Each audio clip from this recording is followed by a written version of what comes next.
What is up, everybody? Welcome to DFS by the Numbers. These are my Draftkings MMA picks for UFC 302. We have Islam Makhachev going against Dustin Poirier, and we are back after a 1-week break, and we're getting into a very good card. Love this card. I think it's a great card from a DraftKings perspective. We have 12 fights. I'm hoping all 12 stay on the card. Can't really afford to lose any, but yeah, I think it's an interesting card. I think it's a stars and scrubs type card for me, at least, and we'll talk more about strategy and all that. Before we get into the video, if you guys could, like the video, subscribe to the channel. It is always much appreciated. If you guys want to support me more, or if you guys want more content, be sure to check out dfsbythenumbers.com. There you'll find my fighter stats, targets, projections, rankings, ownership projections. Go to a Prize Picks article, a Prize Picks entry, lineup optimizer, DraftKings article, just a ton of content on there. It is 100% the best way to support me, and like I said, I do a ton of work on the website there, so check it out, dfsbythenumbers.com. And then also, now's a great time to check out Prize Picks and use that promo code DFSBTN. You'll get a 100% deposit bonus up to $100, and then you'll also get a free square this week for Dustin Poirier to land more than 0.5 significant strikes, and I think he can do it. So free square, and you get the deposit bonus. Use DFSBTN for that deposit bonus, and go get yourself that free square. Free square is always nice. I love when they do that. All right, but yeah, with all that out of the way, I say we get into these fight doesn't go to decision lines, and we're going to start with Islam Makhachev going against Dustin Poirier, minus 550 for the fight, doesn't go to decision, a fight that I do absolutely think finishes one way or another. And yeah, we got Makhachev 9,500, Dustin Poirier 6,700. I'm going to have a ton of Islam in this matchup. He's probably my favorite play on the board, but Dustin Poirier 6,700. Shouldn't be completely counted out. I mean, it's weird seeing, somebody the caliber of Dustin Poirier at this cheap of a price tag, and he has power. Islam's been knocked out before, so there's definitely a path, but I think it's a very limited path. I'm going to more so be on Islam here. Little sprinkle on Dustin, but I think Islam should get the job done inside the distance. Next, we have a very interesting fight, a fight that I think should be targeted, a fight that could get a little, sketchy. Both these guys kind of sketch me out. We got Jailton Almeida, Alexander Romanov. Almeida 9,100, Romanov 7,100. The fight doesn't go decision, minus 325. Yeah, it's hard to trust either of these guys. I think it's a great bounce back spot here for Jailton, but it's hard to completely trust the guy. I think both guys have a little bit of quit in them. I think somebody's absolutely getting finished in this matchup. I'm more so on the Jailton side at 9,100. I think he does get takedowns here and eventually get that finish. I think he has the much better cardio. But yeah, like I said, Jailton, I'm still a little bit iffy. I'm still not 100% bought in on him. And if Romanov is able to get on top, I think Romanov can win the fight. So it's a weird fight, but a fight that I feel like should very well be targeted this week. Next, we have Kevin Holland going against Mikel Olazechuk, and yeah, this card just filled with guys it's hard to trust, and Kevin Holland is certainly one of them, but this is a matchup where I feel like he should not only win this fight, but win it very dominantly, by finish, in any round. It could be knockout, could be submission. It's just, he shouldn't be losing to Mikel Olazechuk. If he loses to Mikel here, it's going to be the worst loss on his record by a mile. So I like Holland here, and he's not too expensive. He's only $9K. I think he's live for a finish. It could be early as well with the style that Mikel brings. I could see this fight ending in the first. So yeah, I don't mind some Holland. As far as Olazechuk, the only reason I'd be sprinkling him is just due to the fact that it is Kevin Holland, and Kevin Holland has some of the worst fight IQ you've ever seen. But, this should be a fight where Holland gets it done. And then we have Morono Price, minus 200 for the fight. Doesn't go to decision. Another fight that I think does finish inside the distance. I think all four of these probably do finish inside the distance. We have Morono 8,900, a very steep price tag here. Nico Price 7,300. I think these guys are going to stand and bang until one man falls. I think somebody's getting served. I think somebody's getting knocked out. It's very hard to trust the durability, really, of both guys, but especially Nico Price at this point. But, Nico Price, he's a guy with about a 90% finish rate. He has a ton of power. We've seen Morono starched before. I think Price is certainly a live dog at 7,300, but I think it probably is Morono going out there and getting the knockout. A fight I will be playing both sides. Not a strong lean one way or another, but there's not a ton of options I like down low. I think this lower range, the bottom tier range, is not the best range in the world, but I think Nico Price is one of those guys that had just a ton of upside in a win. All right, let's get on to our core plays here. Like I said earlier, it's a stars and scrubs type week for me. It's like I like a lot of guys up top. And then in terms of the bottom range, there's nobody I love, but there's guys in the bottom range who have a path to score very well, which we'll definitely talk about. But yeah, some of the guys I do like up top a lot is Islam Makhachev, 9,500. He's going to be my highest exposed fighter. I have not created my lineups yet. I'm going to do them after weigh-ins because I have a feeling there might be some shenanigans. But yeah, Islam 9,500. I'm going to be 100% owned on this fight as a whole. I don't see a world where this fight doesn't score well, especially with the path here for really both guys. But Islam Makhachev, his path is takedowns. He's not going to go out there and stand and strike with Dustin Poirier. You wouldn't think for long periods of time. I think Islam gets takedowns here. I think he gets on top, and I think he eventually gets a finish in the second or third round. So yeah, 9,500. He is going to be my highest exposed fighter on the entire slate. Sean Strickland, 8,800. If this fight was 3 rounds and if this was a 13 or 14 fight card, I'd probably stay away here. But the fact of the matter is we only have 12 fights to work with. There aren't a ton of options, and this is a 5-round fight, which I think is huge because Sean Strickland's a guy that's going to go out there and he's landing about 6 significant strikes per minute. I think those significant strikes are going to add up as the fight goes on. 25 minutes to work with. I don't think there's any wrestling or nothing like that, but I think he's going to push a hellacious pace, and I could even see him maybe getting a late finish against Paulo Costas. So I don't mind some Sean Strickland, 8,800, just because it is 5 rounds, and he's going to have 25 minutes to rack up that volume.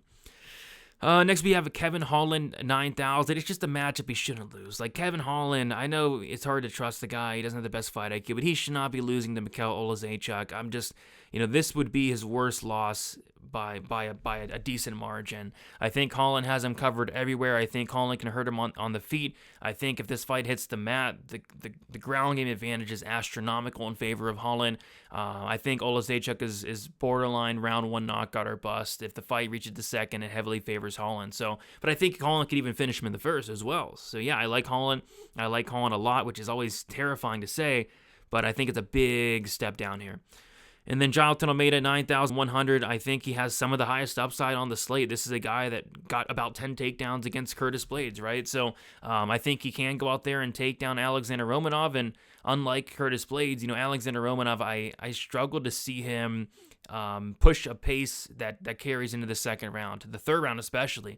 We've seen Alexander Romanov gas out in 60 seconds before, and this is going to be a hellacious grappling pace, you got to think, and a pace I just don't think Romanov's going to be able to keep up with. And if Romanov gets taken down, I haven't not liked what I've seen when Romanov's off his back, the Espino fight, the Volkov fight especially. So I think Almeida can get takedowns here, get on top, and finish the fight. I think it could even come early as well. Moving on to our GPP plays, another play I like up top, it's Grant Dawson. Somebody we absolutely have to mention just because his path to victory is going to be a ton of takedowns. This is a guy in Grant Dawson who's going to have a big wrestling advantage in this matchup against Joe Solecki, and I think the wrestling is going to be the biggest advantage here. Grant Dawson is landing only 3.68 takedowns per 50 minutes, but that's because when Grant Dawson gets you down, you're probably staying there. So this is a fight where Dawson has decent takedown upside, a ton of control, and then some ground strikes mixed in there as well. And also, I think Dawson is potentially even live for a late finish, third round, something like that. So I don't mind some Dawson. 9,300, I think he's going to be much, much lower owned than Islam Makhachev. I think he's probably even going to be lower owned than like a Jonathan Almeida as well. So I don't mind some Grant Dawson to get a little bit different. Alex Morono, 8,900. I think this is too wide of a price tag, but at the same time, Nico Price just got knocked out in 20 seconds by Robbie Lawler, so it's like Morono, I think if he wins this fight, it is by knockout, and Morono doesn't even have a ton of power. It's just I think Nico Price's durability is completely shot at this point, and I could see this looking like the Morono-Donald Cerrone fight, where Donald Cerrone got hurt and knocked out in the first round by Morono. I could see something like that happening here. So although I don't love the price tag, I think Morono, in a win, gets a knockout. Next, we got Eileen Perez, 8,700, somebody that I think is going to be a little bit under the radar here because a lot of people are on Jocelyn Edwards first and foremost, and then we've already talked about so many great plays up in this higher tier range. But yeah, Eileen Perez, in a win, she has some solid upside. She can wrestle. Jocelyn Edwards struggles with getting taken down, getting held down. I could see a scenario where Eileen Perez gets multiple takedowns, a ton of control time. I don't think she finishes this fight, but I could see her going out there just racking up the takedowns, control time, the strikes on the ground. She is pretty active in terms of the ground and pound, and I think Perez can put up a solid score at very low ownership.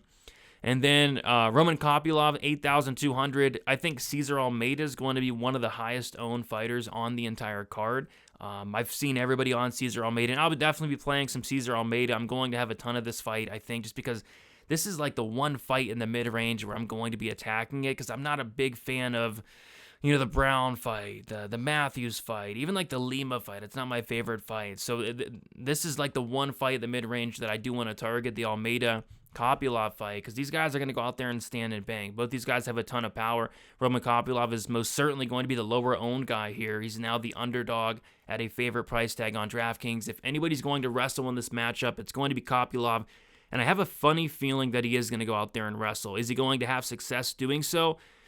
Probably not, but I think at the very least he's going to come in there with a wrestling-heavy game plan. So takedown upside, I'm thinking for Kopylov, and then I think either guy's live for a knockout here. So yeah, Kopylov's definitely in play for me. Cesar Almeida certainly in play as well, but he's going to be very popular this week. Live dogs, you talked about Cesar Almeida, certainly a live dog, not even a dog anymore, but Phil Rowe, 7,900. I'm not the biggest fan of Phil Rowe. He seems to be a very popular dog this week, though. And it's just, for me, from a DraftKings perspective, you don't ignore somebody with a 100% finish rate, which Phil Rowe does have. And Jake Matthews is one of these guys that is untrustworthy. Jake Matthews has dropped the ball a few times in the past as a favorite. So, Phil Rowe, although I'm not the biggest fan of the guy, he is dangerous. He is much bigger, and Jake Matthews is certainly inconsistent. So I think Phil Rowe's not only live to win the fight, but live to keep that 100% finish rate intact. Paulo Costa, 7,400. Yeah, 5 rounds to work with. I love Paulo Costa in cash this week because he has 25 minutes to work with, which is awesome. He has good volume as well. This is a guy in Costa who's landing almost 6 significant strikes per minute, which is good. A fight that I do think is going to be taking place on the feet for the most part, but I could see Paulo Costa potentially mixing in some takedowns as well. He was talking about potentially, getting this fight down to the mat. So that's good to see as well. Don't love the cardio, but I love the durability of Costa, and I love the fact that Sean Strickland's not really finishing many people outside of like Brendan Allen, Abu, stuff like that. So I think at the very worst case scenario, Paulo Costa goes 5 rounds, loses the fight, but puts up a good score in cash. Best case scenario, maybe he's knocking out Sean Strickland. Maybe he's winning a close decision. Nico Price, 7,300. I think Nico's very live here. I think he's being counted out a little bit. Nico Price is dangerous. He's a very dangerous guy. He has a ton of power. Has a very awkward, unique style on the feet. And quite frankly, he knocked out Morona the first time they fought. I know it was a long time ago, but still, he has a ton of power, and it would not shock me if he did it again. These guys are going to stand and bang. I think someone's getting served. And I think Nico Price is a lot more live than the salary does indicate. And then Mitch Raposo, 7,600. Just another dog that I think is live here. I'm not in love with it, but Raposo, I think the path for him is going to be to get the fight down to the mat. We've seen Andre Lima taken down several times, easily. I think Andre Lima's takedown defense is a major concern. Raposo is coming in here on short notice, but yeah, I can see Raposo mixing in some takedowns here, getting the fight down to the mat. The short notice definitely does worry me, but I think Raposo's live to, if this fight does go the distance, I think it's going to be a lot closer than the salary does indicate. And then Prize Picks, like I said, Dustin Poirier, free square. That's the play of the week. Simple as that. I think Dustin Poirier gets 1 significant strike. Watch him get none, and I look like an idiot. But no, I think he'll get 1 significant strike. If you guys want to check it out, promo code DFSBTN, get yourself that 100% deposit match, and then also get yourself that free square. Moving on, punt plays, Dustin Poirier, 6,700. I mean, you can't completely ignore him. I'm going to have a ton of Islam. Islam's going to be my highest owned fighter, but, I'd be kind of silly if I didn't have at least a little bit of Poirier, because a win for Poirier, like at 6,700, he's obviously going to be optimal, and he's just going to score a ton. It's probably going to be a knockout, and it's probably going to be in the first couple rounds as well. So, although I do like Islam a lot, Dustin Poirier, is going to get some exposure from me down low. And then Alexander Romanov, 7,100. Yeah, he's in play. Jalatin, I don't know. Jalatin, I'm not 100% convinced on. I think it's a good matchup for him to get back on track. But what happens if Romanov gets on top of Jalatin? I don't know. I don't know. It could get bad quickly. So they're two heavyweights. Jonathan's not even a heavyweight. He's a light heavyweight fighting up. It could get sketchy, could get iffy, but I think somebody's getting served. I don't mind some Romanov down low. And then fade's going to be Randy Brown, 8,500. I don't think he's finishing Zaleski Dos Santos early. I don't think he's finishing him at all, to be honest. I think this fight does probably go to decision. I think if there's a finish, it comes from the Dos Santos side. But yeah, I think Randy Brown by decision. He's not going to shoot takedowns. Like I said, I don't think he gets an early finish. I don't even think he's going to come out there with some crazy volume. So I think Randy Brown is somebody I'm comfortable with staying away from this week. So yeah, there you guys have it. Thank you so much for watching. If you guys could like on your way out, subscribe to the channel if you have not already. And don't forget to check out dfsbythenumbers.com. The projection ownerships are up. The projections are up. Targets are up. All the fighter stats are done.